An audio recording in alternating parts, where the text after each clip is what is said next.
Hello, I'm Adrian, and today I'm going to be looking at another Smiths song. Now, I always get quite a lot of requests from people to look at more Smiths stuff, and usually I'm a little bit reluctant just because I don't want to be pigeonholed as that guy who's always looking at Smiths songs. But the time feels right to do another one, and for this video I've chosen the Headmaster Ritual, which I think is one of my favourite Smiths tracks. It's certainly one of Johnny Marr's greatest guitar riffs.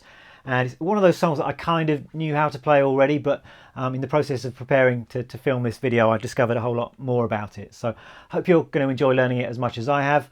Let's get to it. So the first thing to point out is that this song is not in standard tuning, we're actually in open E tuning. Now, if you've never messed around with open tunings before, it's nothing to be scared of. It just means that all of the open strings on the guitar now sound like a chord. In this case, they sound like an open E chord. So you might like to think about your open E chord shape, and you can see that to make the open string sound like that chord, you're going to need to bring the A string up 2 frets, the D string up 2 frets, and the G string up 1 fret. And in terms of notes, that means that we've now got an E. The A string has become a B, and the D string has now become an E. Then we have a G sharp, and then we've got a B and an E, which are unchanged. So it's E, B, E, G sharp, B, and E, which gives us an open E chord. Now, one of the kind of slightly scary things to start with about open tunings, but actually one of the great things about them is that all of your normal chord shapes and reference points are now totally different. So you can try playing a familiar chord and it's going to sound totally different. In this case, I'm playing an A chord shape. It sounds I'm not even sure what that chord is, but it sounds kind of nice. And I think that's why a lot of songwriters like working with open tunings, is that suddenly the guitar becomes fresh again, and it sort of becomes inspiring to kind of try and write things with an open tuning. So we've got ourselves in tune. Let's get to the actual song itself. It's a reasonably complex song. There's quite a lot of parts and chord changes and things going on. So I'm going to try and make it as clear as possible. We're just going to go through it section by section. As usual, I will be putting the full tab and music up on my website. There'll be a link underneath this video, so you might want to check that out and follow along as I take you through the song. Let's start with the first part of the introduction then. That's the bit that goes like this.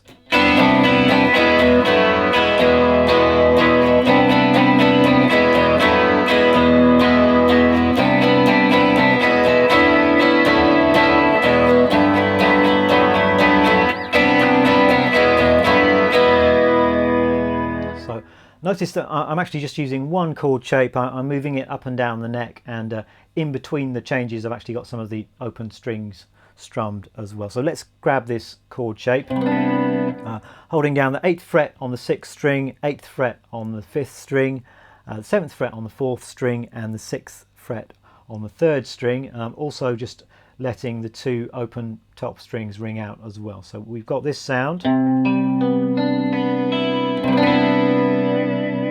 which is a beautiful sounding chord. I'm not actually sure what the name of that chord is, just because we're in the open tuning, but it's probably some kind of C major 7th, 9th E kind of sound. But to be honest, I wouldn't really worry too much about the names of the chords in this particular song. Let me take you through the actual strumming of this part then. We're starting with this.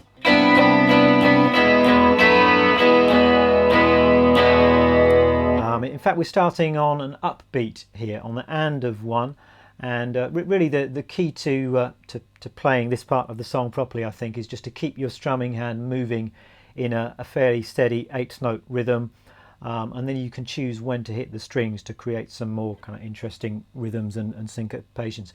But because we're starting on an upbeat, we're going to be starting with an up strum of the pick. So we've got this. We've got 1 and 2 and 3 and 4 and 1 and 2 and 3 and 4 and.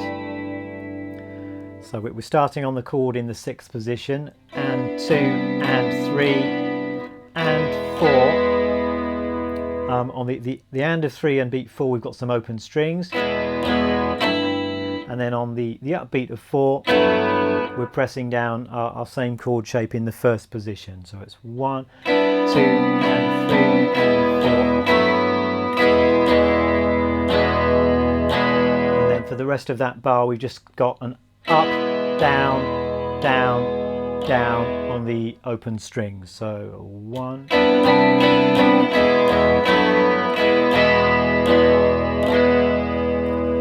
And then we really just repeat that again, except we're playing the second time round, we're playing on the 1 when we go back to this chord. So it's 1 and 2 and 3 and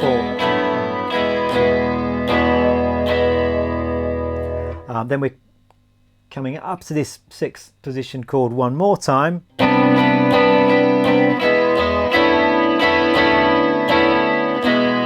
This time, instead of going down low, we're going up 2 frets to this shape. So 1 and 2 and 3 and 4 and 1 and 2, 3. Again, more open strings at the end of the bar there.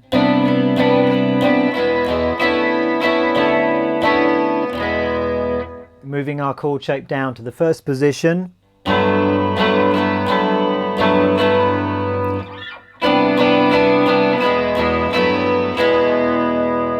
And then back to the 6th position, down to the 1st position. Again, missing off the beat 1 and coming in on the upbeat.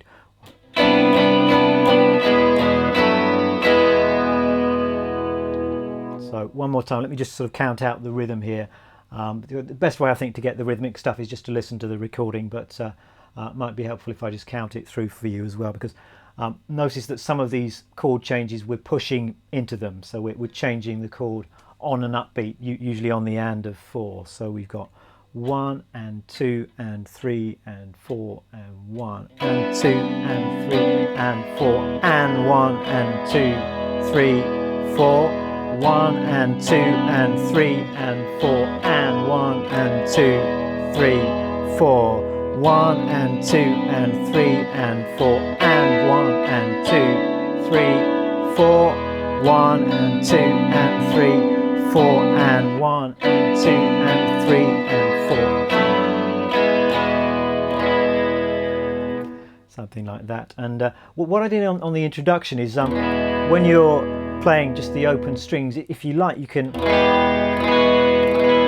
add in some extra notes on the top string here. I'm just holding down the 3rd fret and the 2nd fret there. I'm not sure if this is what Johnny Marr is doing on this actual part on the original recording, or whether there's a little overdubbed single note guitar part played, but it sounds quite nice if you add in that little bit on the top as well, like this. So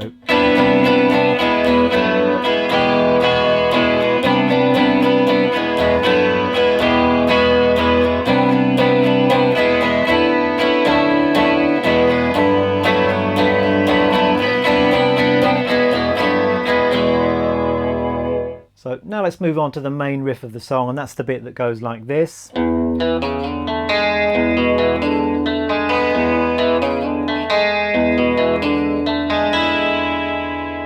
Really, really great riff, this one, and it goes like this. We're playing the 6th string open, then we're playing the open 4th string, then we've got a slide from 2 to 3 on the 5th string. Then we're playing the 5th fret on the 4th string, and then the open 3rd string. That's the first half of the riff.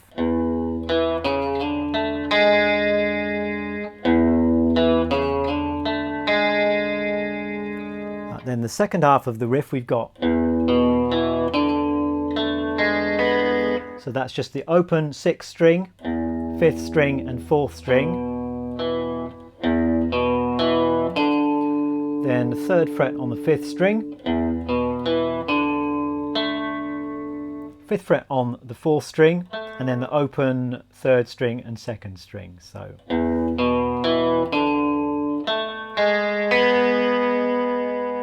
if I put both of those pieces together, we've got this.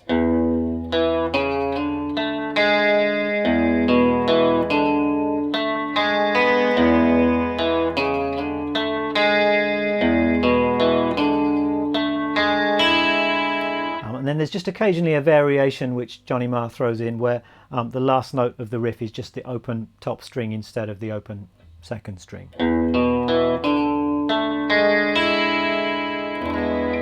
So that's kind of the main riff of the song. And if I now try and play the entire introduction, you'll see that we've kind of got the chord stuff, and that's interspersed with a bit of this riff stuff. So I hope you'll be able to kind of follow me as I play this and piece it all together. So we're starting off with the strummy chord stuff.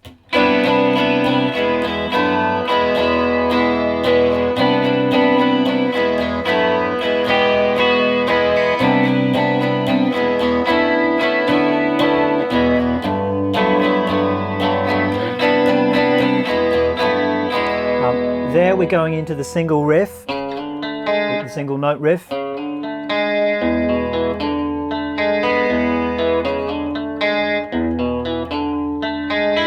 We repeat that.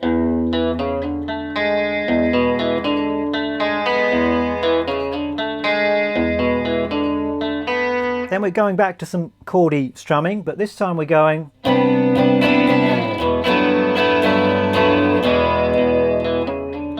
just going from the 6th position down to the 1st position.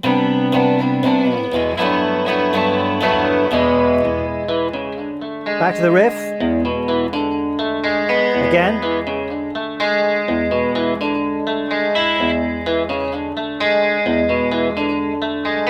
More chord strumming.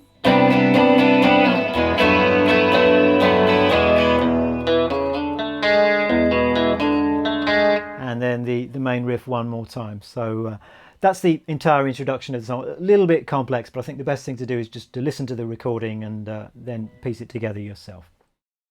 Let's look at the verse of the song then, and I'll do this in 2 halves, I think, just because there are quite a lot of chord changes flying around here. So first half of the verse goes like this. We've got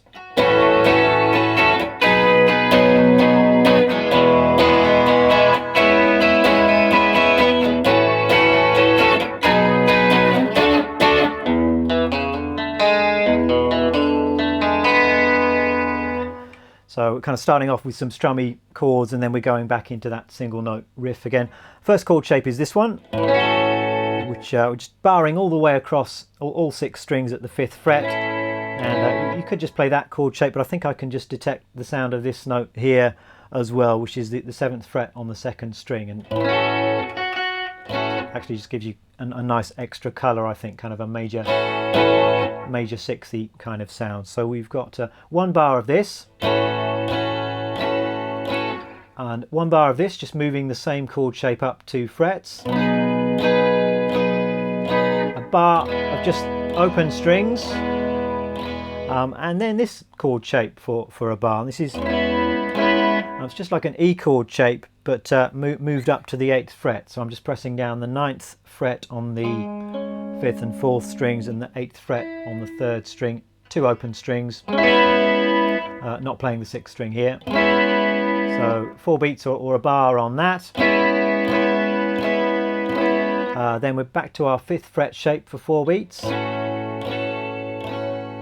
Move that up for 2 beats. And then just 2 beats of this shape here, which is just all the way across at the 10th fret.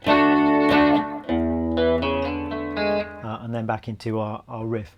As far as the strumming goes here, again, it's fairly easy, just down, up, 8th note strumming. Just keep your strumming hand moving. The important thing to get here is pushing into some of those chords. So we're changing on the and of 4 into some of these chords. I think it's every other chord we're changing on the upbeat. So that would sound like this if I just do it slowly. We've got 1 and 2 and 3 and 4 and 1.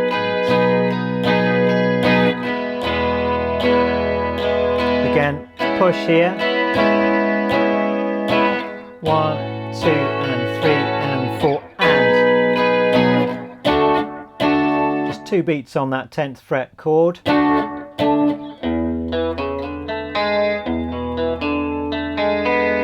And back into our single note riff just once through. So that is that's the first half of the verse.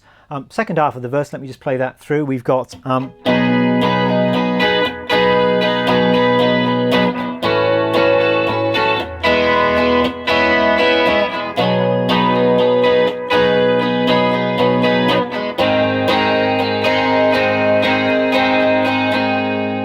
really some of those same chord shapes of the first half of the verse, but in a slightly different order. So we've got our 7th fret shape here. We've got 2 bars of that.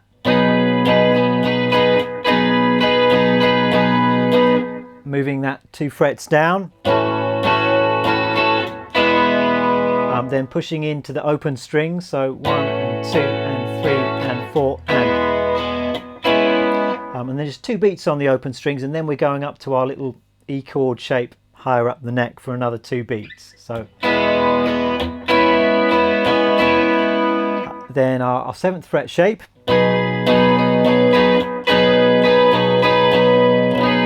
and then just before we hit the chorus I'm playing at the 4th fret, again just barring across all 6 strings.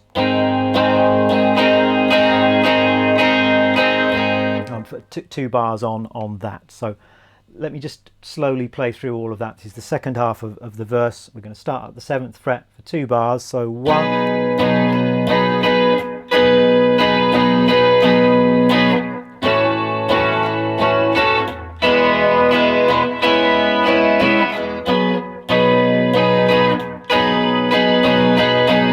And then 4th fret.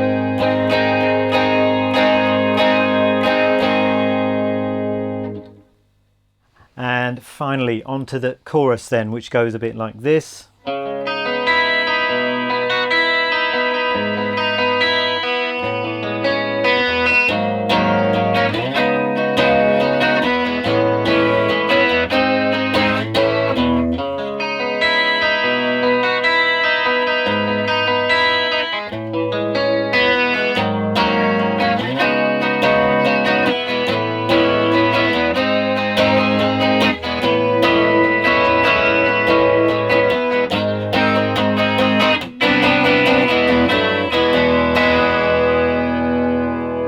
So let me take you through that. Then we're starting with this chord here, which it's kind of the same finger shape as a major 7th chord, but of course in this tuning it's not actually a major 7th chord. But I'm holding down 2nd fret on the 5th string, 4th fret on the 4th string, 3rd fret on the 3rd string, and 4th fret on the 2nd string.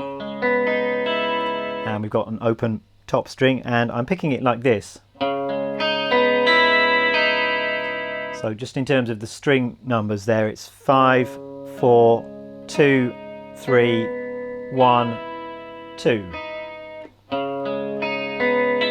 Sorry. Then I'm going to lift up my index finger and I'm going to play the open 5th string, then the 3rd string, then top string, which I'm just fretting now at the 2nd fret. Then I'm playing an open top string, and then the 2nd string and the 3rd string. So, sorry. Now I'm going to play the 4th fret on the low E string. I'm going to do that with my thumb over the top of the neck, which I think is how Johnny Marr does it. If you don't like using your thumb over the top of the neck, you can always re-finger things and fret that note with a finger, I think. But we're going to pick this, which again in terms of strings is 6, 3, 2, 3, then an open top string, and then I can just hear an open 2nd string, which is kind of just bridging the gap before we get to the next chord, I think. So we have then we hit this chord, which is 5th fret on the bottom 2 strings, then 4th fret on the 4th string, 5th fret on the 3rd string, and an open 2nd string, and we're just going through that from low to high. So that's the first part of the chorus.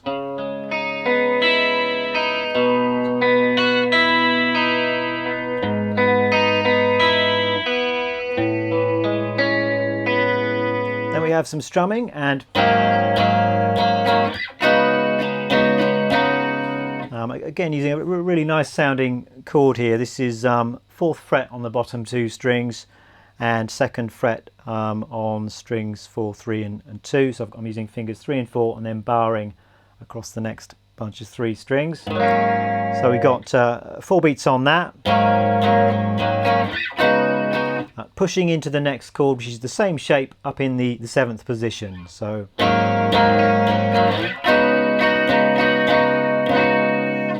then we're coming down to this is the same chord shape that we just used in the first part, the picky part of the chorus. That's the 5th fret, 5th fret, 4th fret, and 5th fret with a couple of open strings. So we've got a bar's worth of that, and then pushing into this shape here, just index finger all the way across at the 4th fret. And then just moving up 1 fret to the 5th fret. So we have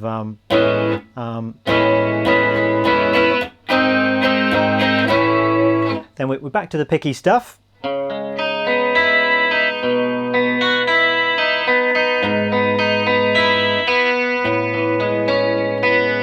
Same as before, and then the same chord as before.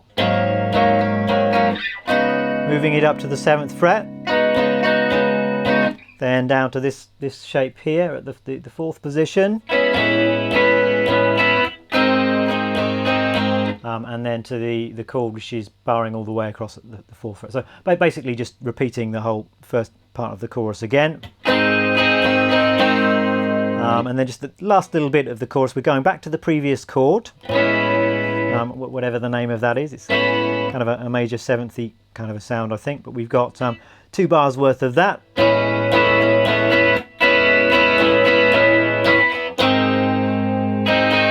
And then back to the 4th fret shape,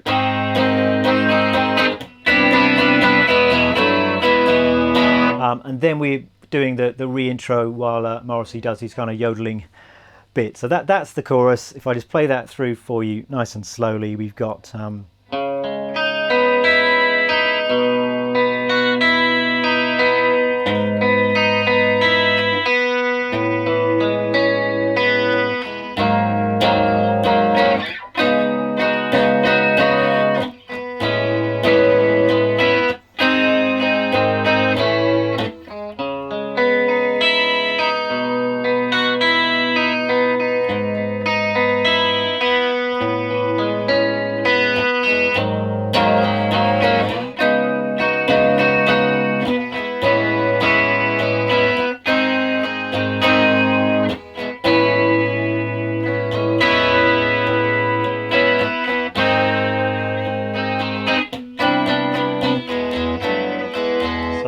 roughly speaking, that's how the chorus goes. There are slight sort of picking variations that you can hear throughout, and because on the original recording it's made up of lots of layers of guitar, it's hard to say exactly what the strumming pattern is. It's so I think you can kind of be fairly loose with that. You know, sometimes on the electric guitar it's just sort of single strums on some of these chords, I think. So